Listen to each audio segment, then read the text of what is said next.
What's good? What's good? It's the one, the only, but what do I know? Boxing coming back at y'all with another one, man. So we got Gary Antuanne Russell in the news, and if you guys follow my channel, y'all know I'm a huge supporter of Gary Antuanne Russell. He has a mandatory challenger coming up for the WBA title. All right, so we're gonna go ahead and talk about that. I definitely watched a few fights from this cat from Japan. You know, he fought Ishmael Barraza or whatnot. So, you know, I watched a few of his fights or whatnot. I'm gonna give you my breakdown on him, and then we'll go ahead and we'll talk about it. But let me go ahead and get into the article, and then we'll get into my opinion.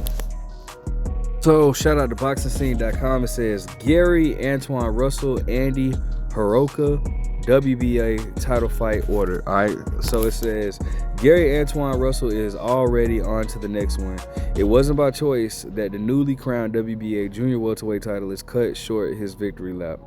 A sanctioning body ruling has required Russell to face next mandatory challenger Andy Hiraoka. A 30-day negotiation period was formally assigned on Tuesday, giving the two sides until May 21st to reach a deal. A purse bid hearing will be assigned in the event they can't come into terms.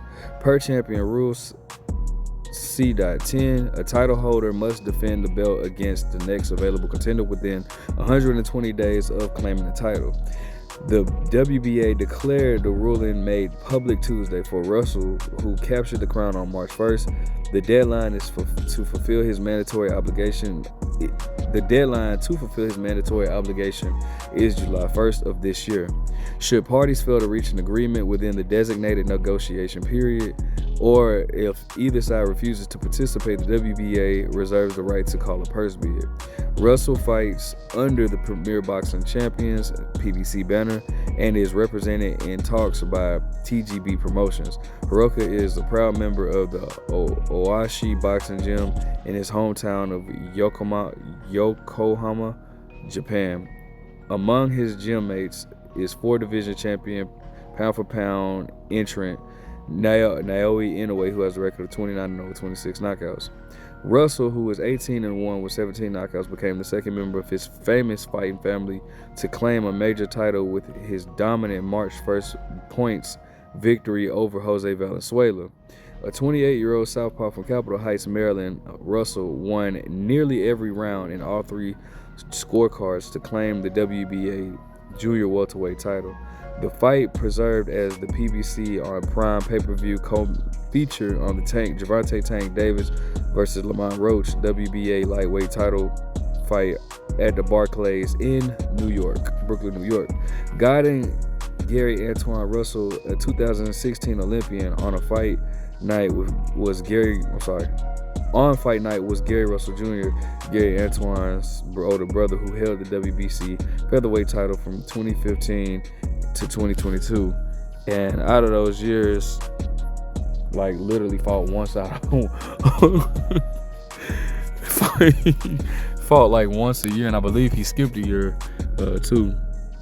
But anyways, it says the younger Russell's title win came 9 months after his lone career defeat. Russell dropped a 12-round decision to Alberto Puello in their vacant WBC junior welterweight title fight last June 15th in Las Vegas. Hiraoka, who is 24-0 with 19 knockouts, have been a mandatory challenger since the 9th-round knockout over Ishmael Barraza, who had the record of 25-5 with 23 knockouts last September in the Hiraoka Arena in Tokyo, Japan.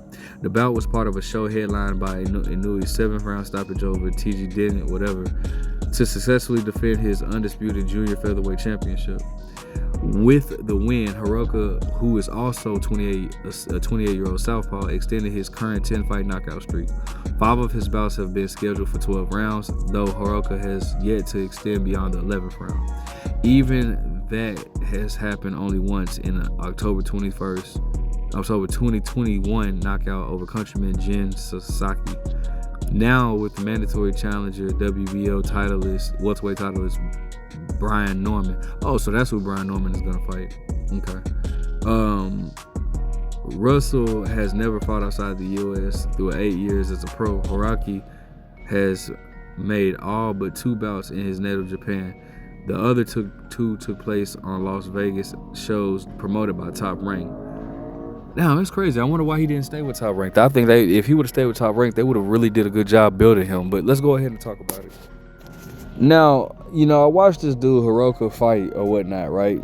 And good angles. I like how he's what I call a first and third puncher, right? He likes to counter off a counter. So what he does is he throws a jab to not even, it's more like it's almost like a decoy jab. He throws a jab just for you to react, and he wants to counter off of your reaction or whatnot, right? And good fighter. Not gonna take nothing away from him. Good fighter. Got some heavy hands on him or whatnot. Pretty good. I like him. He's a good fighter. I like what I see. However, it's a lot of mistakes that I feel like Gary Russell, man. The Russells are very smart, right? They're a boxing family. They know how to break you down or whatnot. It's a few things that I see that Gary Russell will definitely exploit. One of them being the fact that Hiraoka throws a very lazy jab. Go watch his fight with Barraza. I can't think of the other dude that I saw him fight. It was earlier today, but he throws a jab, and for one, his chin is right there in the air to be hit, right? But he throws this lazy jab and he brings it down. He's fast. He's kind of fast. He's kind of fast or whatnot. But he throws a very lazy, like a lazy jab, and his chin is right there. If I'm gonna be honest with you, if I'm Gary Russell and I'm seeing that, my whole camp, I'm pretty much working on timing that jab and punching over that jab. And a lot of people will say, well, if you see that, then I'm pretty sure he'll fix it, bro. Oh, listen, old habits die hard. I'll put it like that. Anyways, I definitely feel like with the pressure of Gary Russell, because Gary Russell, he's not just a pressure fighter, he's really good with his legs. He's very athletic. I've looked through Hiroka's resume. I'm not impressed at all. As a matter of fact, the biggest name that he has fought was Ishmael Barroza, and that's the older dude that beat Rolly, which to me, that's not really saying much because nobody really thinks high about Rolly's boxing ability.